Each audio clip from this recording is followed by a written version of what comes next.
Hey guys, welcome back to the Work From Homesteader. Today we are going to do an entire week of budget meals, and we're going to do one that is actually sustainable, has high protein, includes some veg, and is going to sustain you for an entire meal. So that sounds good to you. Let's go ahead and get started on our first meal. So I went grocery shopping at Aldi yesterday. Aldi is absolutely my favorite place to shop around here. I live very rural, about 40 minutes from the nearest Walmart and Aldi. I definitely prefer Aldi because I find that overall it is cheaper. Walmart's great for a lot of things that Aldi doesn't have, but for me, this is the most economical. So this is exactly what we got. We got a 10-pound bag of potatoes and white milk too. My son already had sampled some of this.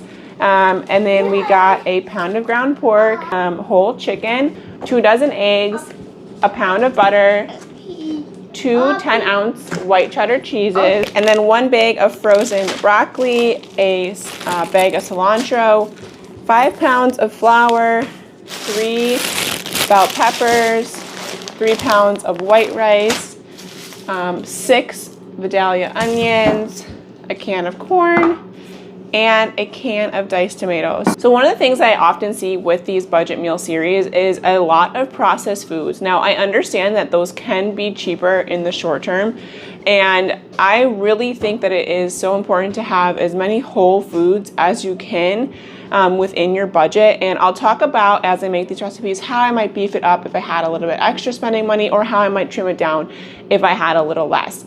The other thing is that a lot of times with the processed foods, while it might be cheaper monetarily in the short term, in the long term, when you look at adding up a lot of the conveniences that come with processed food, it actually ends up being more expensive in the long term. Now I know a lot of us are very time constrained, so I try to pick recipes that are still very easy to make from scratch, that don't take a lot of time, and that are hopefully easy at everyone's skill level. The most complicated thing that we're probably going to make today is biscuits, which I think is a really kind of very nice intro to people who have never made any sort of their own bread. So this is really simple to put together for biscuits. It's going to be 2 cups of flour, then a tablespoon of baking powder,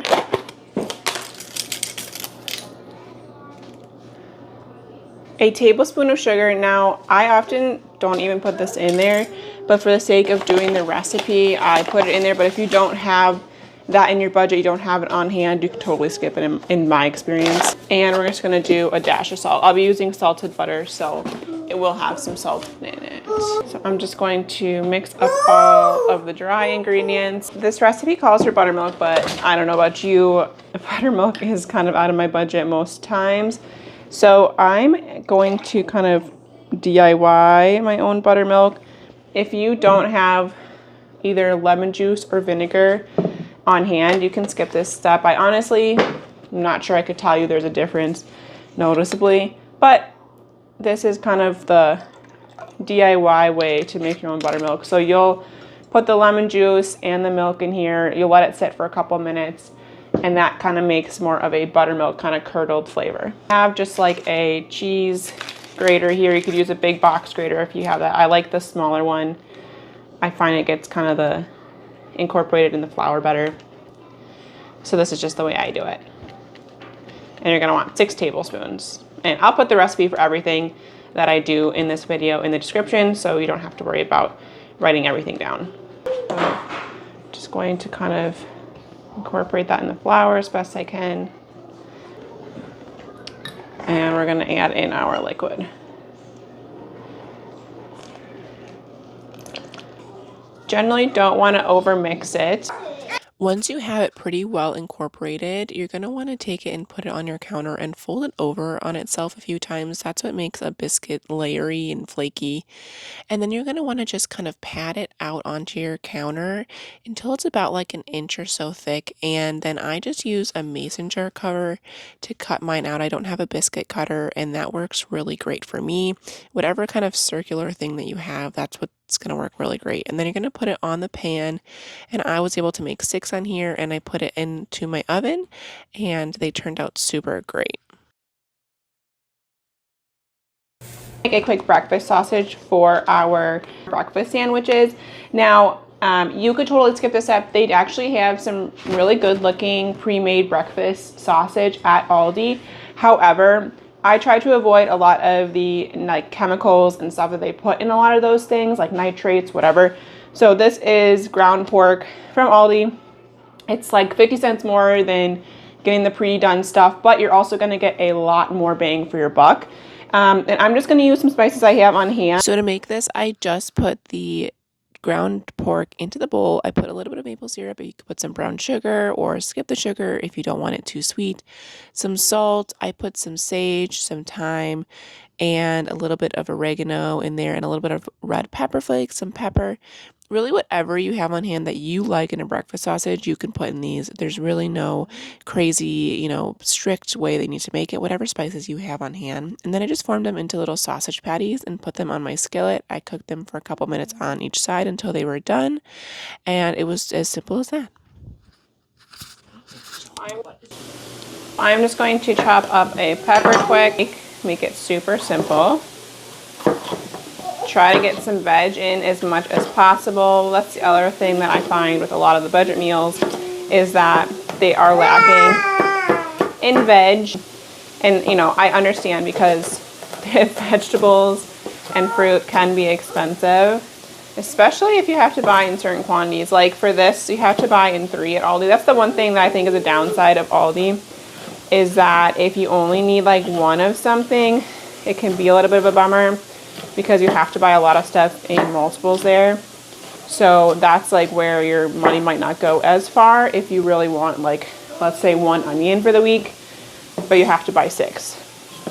So that's where like I kind of thought a lot about like what can I make with, more than 1 meal with onions and more than 1 meal with peppers, and really making like your one use, like the ingredients that you buy, go further than just 1 use or 1 meal. I think that's a big way to start saving money when you're shopping. And be realistic with yourself too. Like if you have a really busy week, it's probably not the week to try homemade pasta, right? Like be realistic with what you can get done in the time frame that you have, and try to like prep ahead of time. Man, this onion is another thing that is a bummer about Aldi sometimes, is I really got to watch them their produce, at least in my area.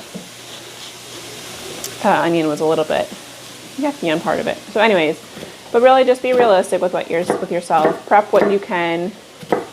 When you have days that you can do like freezer meal prep, stuff like that, it's going to go a long way into making your budget go far, because you're not going to rely on convenience foods down the road.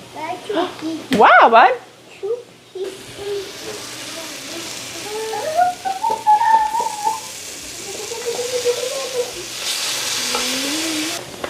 And surprisingly, these were only $2.50 on clearance, but the regular eggs were about the same price, so I just grabbed these. And we're just going to crack 12 eggs in here.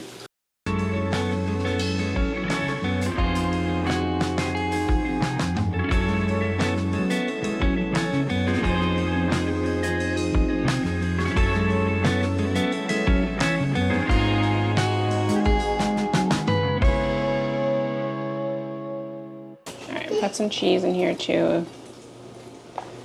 Probably save a little bit of it. All right. So I highly recommend putting parchment paper down so that you don't have a bunch of eggs that stick to the bottom. Break up some of these clumps of cheese here. My daughter stole my other half of my cheese shredder attachment. So I had to make do with like a veggie attachment and a cheese attachment. And I gotta figure out where she put it, because she was playing in that cabinet and it's MIA. But we're gonna put this in the oven, bake it up, and we'll cut it into squares when it's done. So this is how the egg bake turned out. It looks really good. Honestly, this would be really good as just like kind of almost like a casserole. I'm gonna go ahead and assemble one of the egg sandwiches. I'm getting so hungry. The nice thing is that now I have breakfasts prepped for the entire week, and I don't have to do anything else. So that's really nice. So this made 6 biscuit sandwiches, but we are definitely going to have extra eggs at the end, so that'll cover us for another like 1 to 2 days afterwards. This will definitely set us up for more than a week's worth of. So I'm gonna cut this into, I think, sections of 9, but honestly that might even be, might even be able to get bigger sections. No, 9 looks good actually. This will definitely be like an overflowing biscuit sandwich. Okay, I'm gonna put this on here that is still piping hot. And I'm gonna go ahead and put sausage on there. You guys, McDonald's could never. And this cost way less than a McDonald's biscuit would cost. And it's gonna be way healthier for you. It is a high protein breakfast, which is so important, especially women, especially pregnant women like me. Getting a high protein breakfast in the beginning of the day is going to be crucial to setting you up for success for the rest of the day. Many women do not have enough protein in their diet, so this is just going to be awesome start to the day. What we're gonna make is a 90s classic. I grew up on cheesy chicken rice casserole, but we're gonna make it a little bit healthier. We're gonna use any cream of anything soup, and we're going to use some fresh veg in there. And we're just gonna make it a little bit of a healthier from scratch version, but still kind of keeping it a little bit weeknight friendly. So what I did is I threw my whole chicken in the Instant Pot for 26 minutes, and I usually put about 2 cups of water in there. I'm going to pick this chicken, keep the bones, throw it back in the Instant Pot with a little more water, a little bit of veggie scraps that I have. That's optional if you don't have that, but I just, when I'm chopping up veggies, when I have scraps, I throw them in the freezer. It makes a tastier broth. So we'll have some extra bone broth for later, and we can put it into our rice and other things that we're making this week. So I'm just gonna go ahead and pick that apart, and then we'll get started on the rest of the casserole. The other thing I want to mention is not all of this chicken is for the casserole. We're going to make 2 chicken-based dishes this week, so we'll be splitting this chicken in half for the 2 dishes.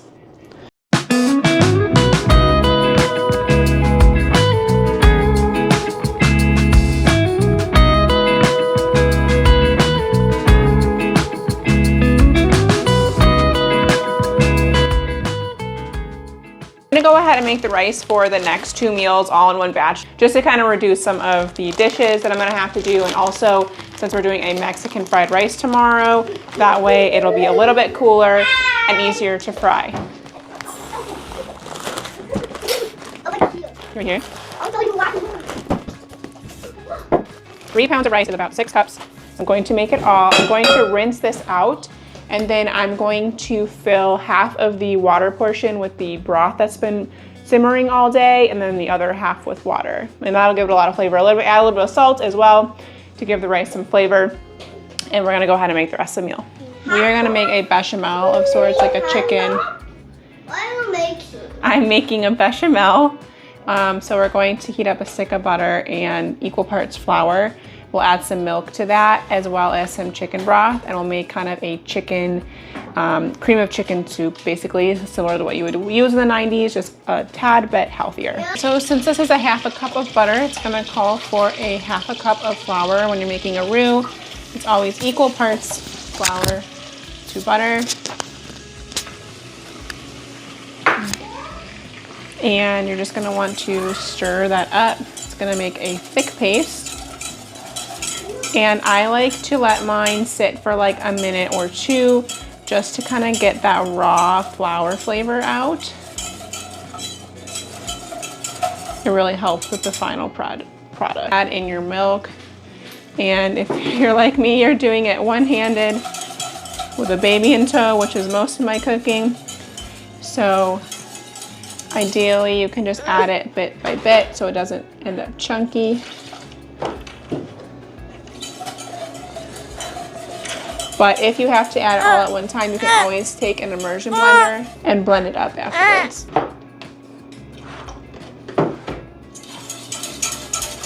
And this is the chicken broth, fresh from the Instant Pot, so I have to drain it. It still has the veggies that we put in there. I'm gonna give that a stir. And this is gonna thicken up a little bit. I'm gonna put some salt, pepper, garlic powder, onion powder in here as well, just to give it a little bit of flavor. And just let it thicken up on the stove. This rice, so roughly 3 cups. And go ahead and put it in this glass casserole dish. I will say the one thing about like bulk making rice is I feel like you don't get as nice of a cook on it, in my opinion. Like some of the stuff is a little bit softer at the bottom, but we'll make do. It does save me time and dishes later, which is worth it in my opinion. All right, and put like 1 more scoop. Probably good. And I have cheese thief over here. Here, Meek. There you go.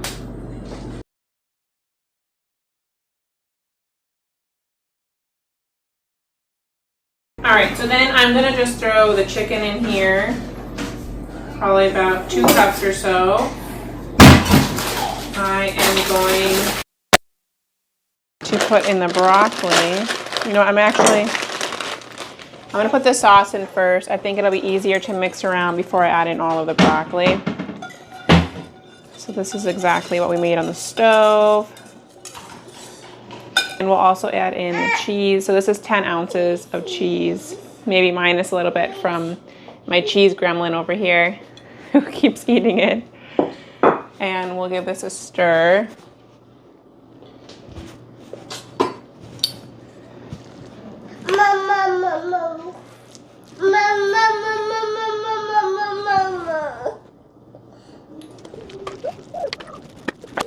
All right, I'll add in the broccoli. I threw this in the fridge last night. I just find that it's gonna cook up nicer without it being totally frozen, but if you don't have the time to thaw it before you make it, you totally don't have to.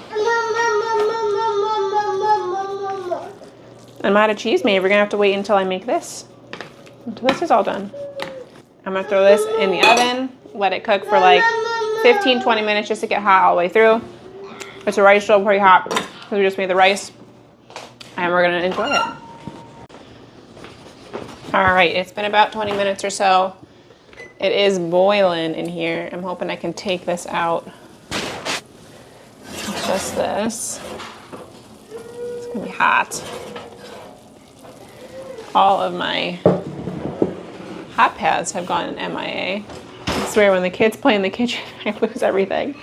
Okay, so this is what it looks like. It looks so delicious. I am so excited to get a bowl. All right, so this easily makes 6 servings. I would say you could probably get closer to like 8 out of this, but to be conservative, I'll say 6. It really depends on your appetite and who you're feeding. But this looks so delicious. It's got a lot of protein in here. There's veg, so good. And if you're a 90s kid like me, it's probably a little bit nostalgic too. I absolutely have a soft spot for a cheesy chicken broccoli rice casserole. So I'm gonna go ahead and dig in and I'll see you guys in the morning when we make our next dish. Okay, so we are going to make some Mexican fried rice here. I'm gonna put just a little bit of oil in the skillet. You can use whatever you have on hand. I'm also going to put an entire stick of butter and get this hot so that we can put our rice in there. And for the rice, we're just gonna fry up our fresh veg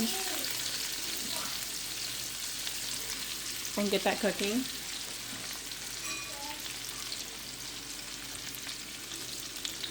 And some onion.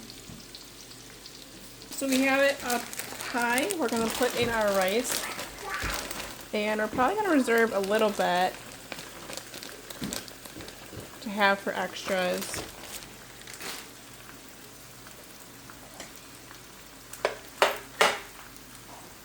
And I like to spread it all on the bottom as much as I can and let it sit for a couple of minutes to really try and get a good fry. And it's really good to use cold rice, especially day-old rice like we just did. Alright, so it's been a couple minutes. I'm just going to give it a little flip. You can see it's getting a little crispy. That's what we want.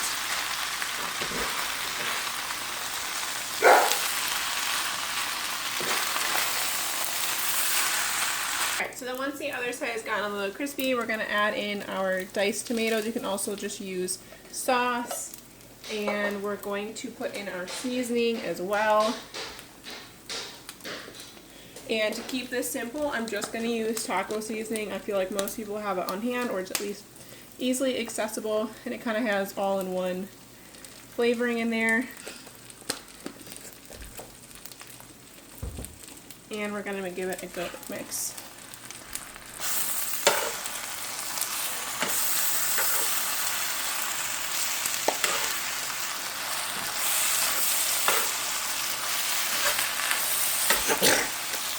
Okay, at this point we're going to add in our chicken, our corn, and our cilantro.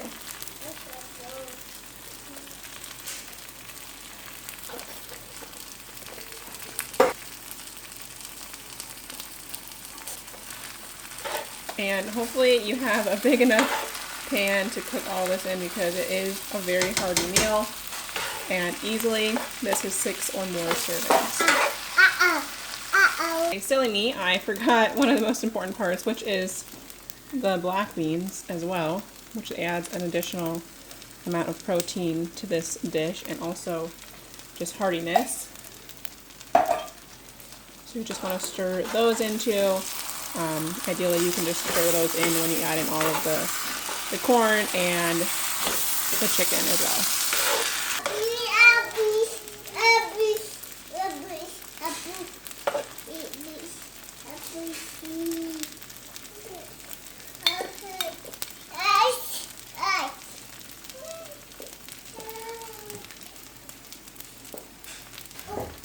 Alright, so I figured out that I have some extra ingredients, and I'm going to add another thing that I didn't actually plan on, which is some really basic muffins. Now, these are going to be the most basic muffin recipe because we didn't add on anything to really like make these flavorful. But you could obviously add what you have on hand. If you have some cocoa powder, or if you have some fresh fruit on hand, anything that you want to get used up. I'm going to throw some really need to be used blackberries that my kids convinced me they would eat that are sitting in the fridge. But honestly, these are really great just as is. I have made them before. So really you can use anything. I have made these plain before. They actually are a really good substitute for like some sort of dinner roll or just easy breakfast. You can throw some peanut butter on it. Really, kind of the world is your oyster with this base, because we have some extra ingredients. The only thing that we're going to be adding from here that we didn't get from our actual spend is some sugar. Now, there are some low sugar recipes that I've seen with just like a tablespoon of sugar. So if you don't have a lot of that on hand, there are some alternative recipes that are very similar to this one that will give you exactly what you need. Okay, and then it's going to call for 2 teaspoons of baking powder and 2 cups of flour.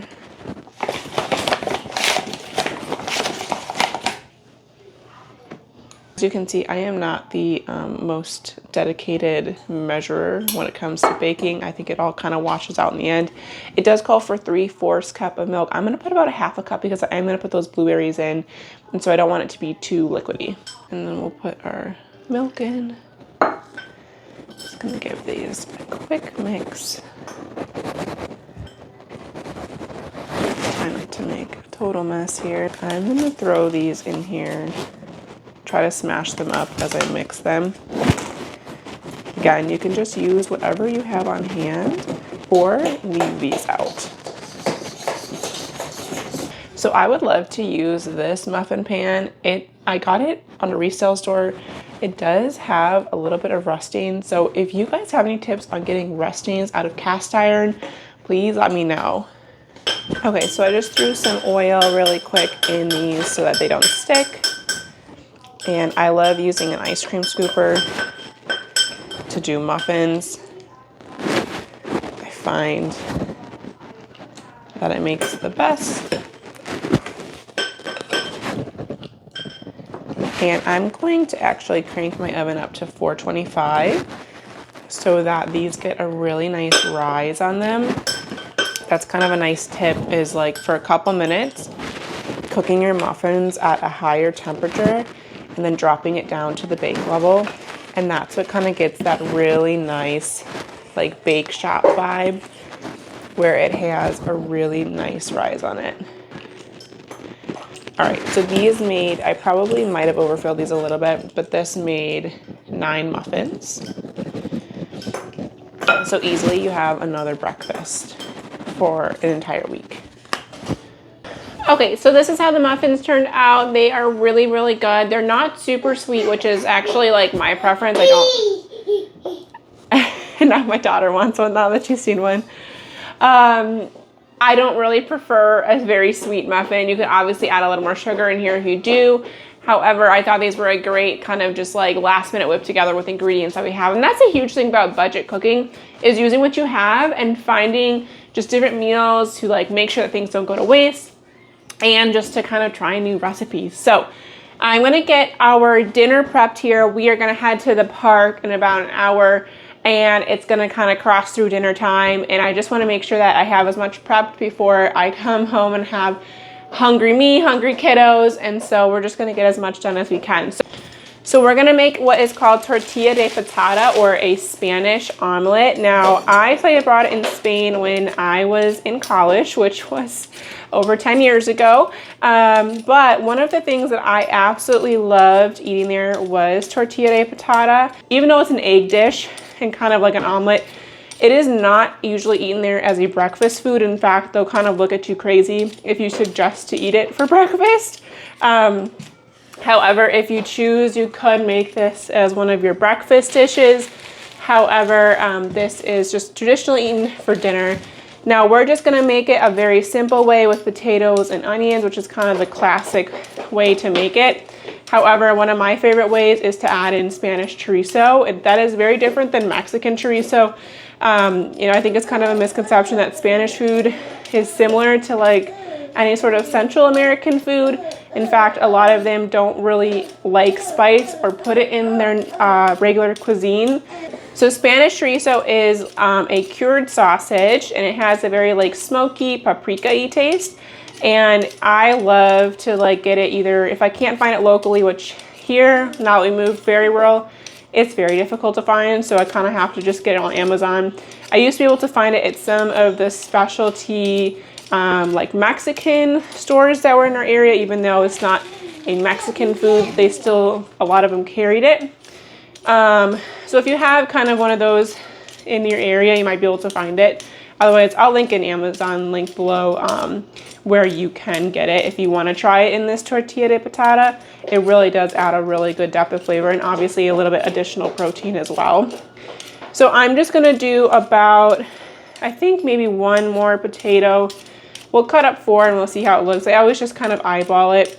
But we're going to want to slice these very, very thin, because they're going to be kind of almost like layered in our omelet.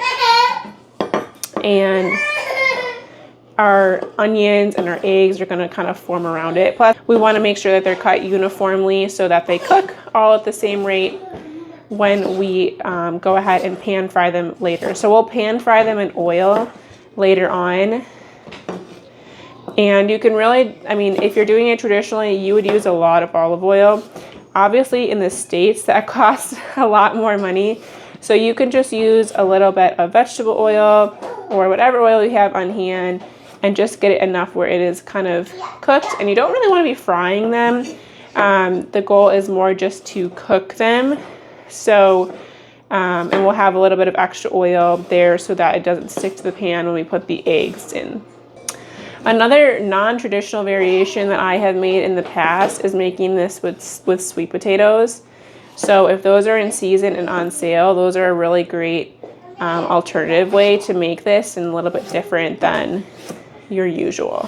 All right, looking at this, I'm thinking that 4 is going to be plenty for our dish, so I'm going to go ahead and chop up the onions as well. Okay, so the onions are super easy. You don't have to do any like fine chopping, which I always like. Makes it just a little bit more simple. And man, I'd really need to sharpen these knives. I've had them probably going on 7 years now. My husband and I are about to celebrate our 7th wedding anniversary, and these were a wedding gift. So they've lasted quite a while. And I think they still have a lot of life in them, but they definitely could use a sharpening or 2. I also probably shouldn't put them in the dishwasher as much as I do, but sometimes that's the only way they're getting clean. So I'm just gonna chop them all like this. I'm gonna do, I think, maybe 2 onions, just because I kind of want a little additional flavor in here. And make sure to save your onion scraps for broth. You can throw them in the freezer for when you're ready. To make the tortilla de patata, you want to take hot oil and put it into the pan and put your potatoes and your onions in there as well. We want to cook these until they're nice and soft, probably about 8 to 10 minutes. Just keep an eye on it. Add some salt and pepper as well so that you have some seasoning. I stir it around and I give it a flip every once in a while and just wait until the potatoes are nice and tender.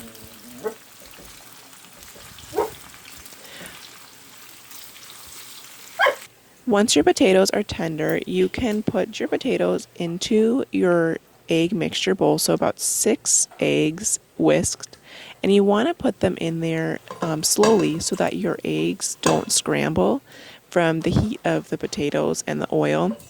So I just put them in at little increments, add a little bit more salt because you haven't seasoned your eggs yet, and a little bit of pepper as well. Give that a stir, and then you're going to want to put it back into the pan and let it cook for about 3 to 4 minutes. It really depends on how hot your stove is. Just keep an eye on it, and you'll be able to tell that it's done and ready to flip once you put your spatula along the sides and it starts to lift up, similar to any other omelet. So I usually like to try and get some of the extra yolk underneath just to kind of get some of it more cooked. And then you're going to take a plate and you're going to put it on top of your pan. And this is where the tricky part gets to be. And I always get a little bit nervous, but you want to flip it over with the plate and you'll want to slide the omelet onto the plate and then put it back into the pan. And sometimes I've had egg stick and you can just take it off and put it on top of the omelet. It's no big deal. And then you're gonna let it cook for another like 1 to 2 minutes. You really don't want to overcook it. It's really kind of nice when it has some of that kind of creamy, yolky texture to it. And then once it's done, you just wanna kind of take it off of the, go around the pan a little bit and remove it just like we did before, and then flip it over with your plate again. And this is where the magic happens, and it's really where it kind of ends up being a really cool looking dish with the kind of just inflated omelet here. And then you're going to cut it up and serve it and enjoy it. I love to put like a aioli over it if I have a little extra time to make one, but it's honestly really good on its own.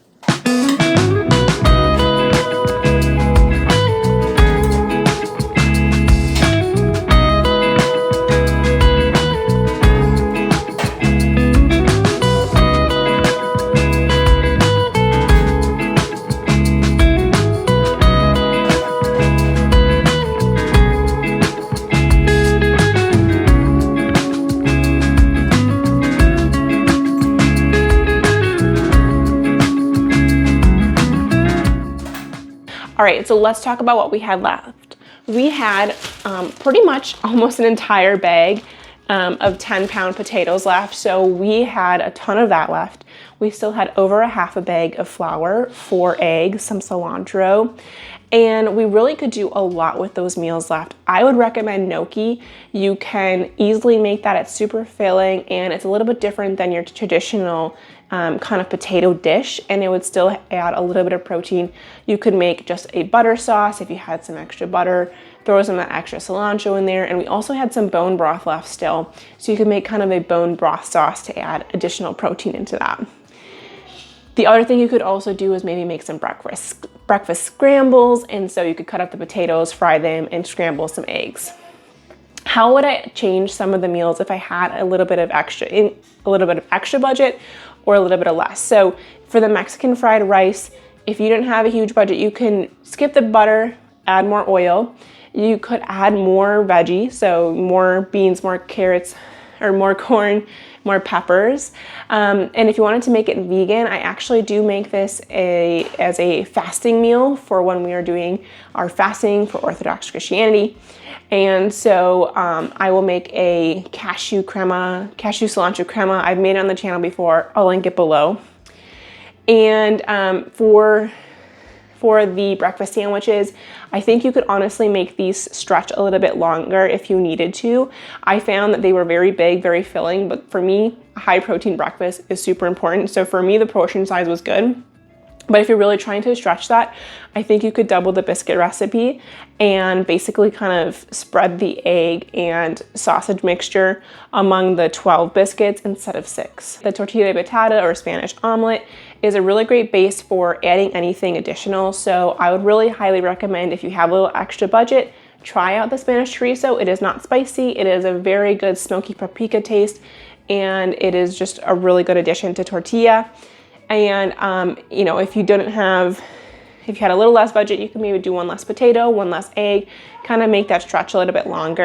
And instead of making the muffins, you could make tortillas to go with the Mexican rice dish. That would make a really good burrito. So there's a lot of different options you could do with this. I would love to know what you would have made with all the ingredients that I purchased. Is $42 a realistic budget for you and your family for one person? Or do you think that's too high? I would love to know your feedback. If you liked this video, I would appreciate you giving it a like and subscribing if you haven't already. I put out new videos every week on homesteading, cooking, and all the things in between. And if you want to watch more videos, I have a playlist up here that I'll link, and you can go ahead and check that out. Until next time, I'll see you guys later.